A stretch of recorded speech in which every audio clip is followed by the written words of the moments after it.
Autrefois dans une famille, naquit un bébé de sexe masculin. Ce garçon grandissait tranquillement dans son milieu plein d'ambiance et d'harmonie. Son père le prénomma Cuilpiga.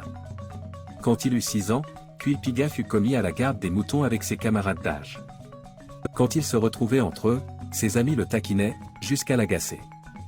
Malgré cela, Cuilpiga restait sans réaction, au point que son père commença à s'inquiéter du développement de son fils.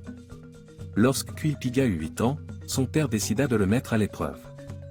Il envoya son fils au marché pour lui acheter de la bonne viande, sans pour autant préciser de quelle viande il s'agissait. Le garçon alla acheter une langue de bœuf. À son retour, il remit la viande à sa mère. Elle la prépara et toute la famille mangea avec appétit.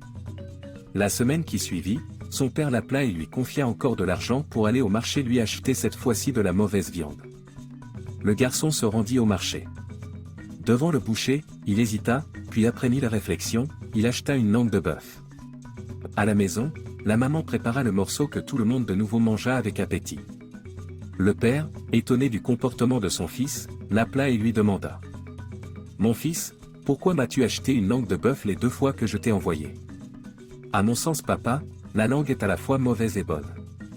Car par elle toutes les bonnes choses et toutes les mauvaises choses peuvent se dire, ainsi que vous l'avez souvent souligné, c'est pourquoi j'ai réagi de la sorte. Moralité, par la langue, tout peut être dit, de bon comme de mauvais. Alors tournons 2 fois la langue avant de parler.